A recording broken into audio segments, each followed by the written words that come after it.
The house at 508 North 2nd Street in Atchison, Kansas, looks ordinary enough from the outside. A modest two-story home with a wraparound porch and peeling white paint. The kind of place you would drive past 100 times without a second glance. But those who have lived within its walls tell a different story, one that begins in the late 1800s and refuses, even now, to end.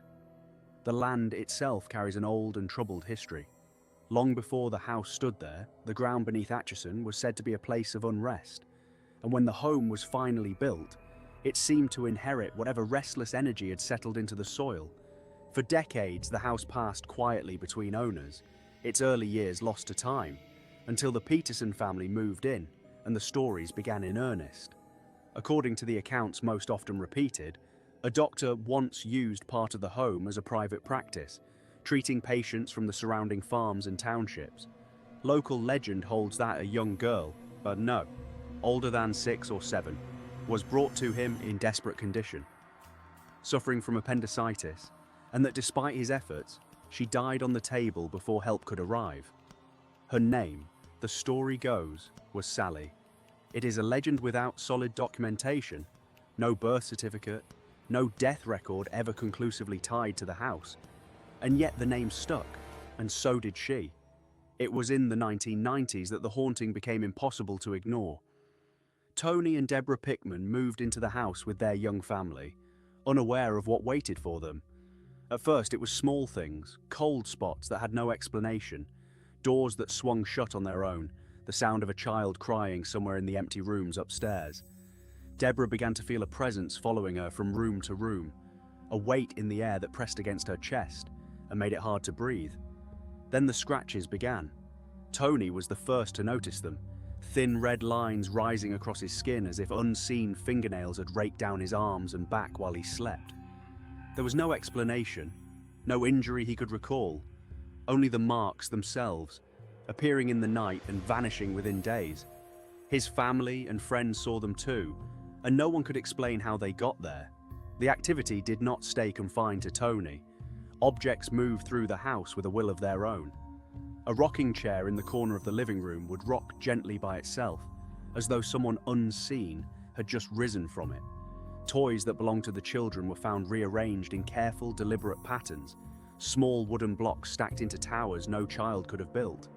Electrical appliances turned on and off without anyone touching them.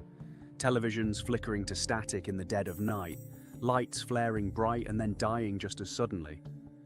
Deborah began to sense that whatever lived in the house was not simply Sallie.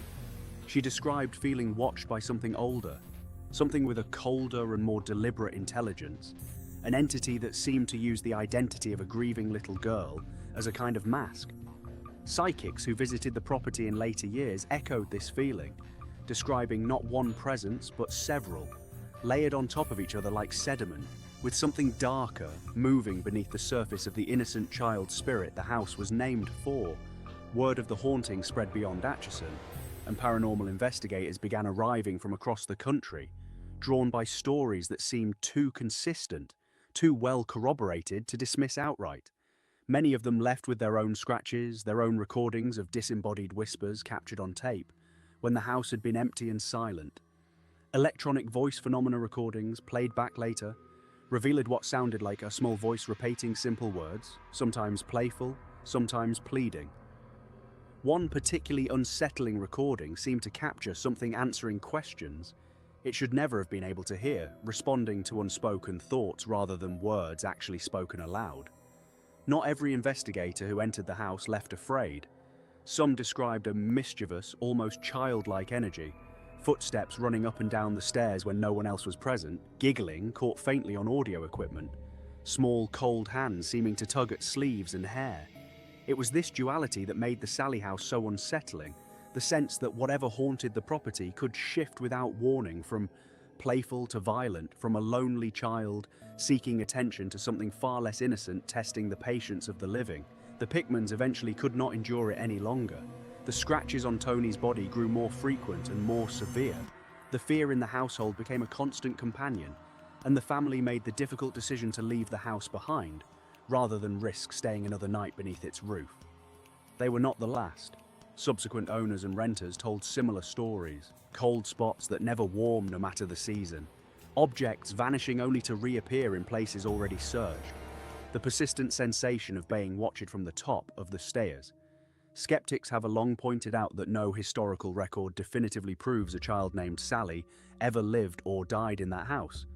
And some investigators believe the entity, whatever it truly is, may have adopted the name simply because it was given to it by the living.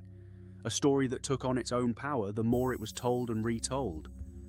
Whether Sallie was ever real, in the way the legend describes, may never be settled, but something within those walls has convinced dozens of witnesses across more than 3 decades that it is real enough to fear.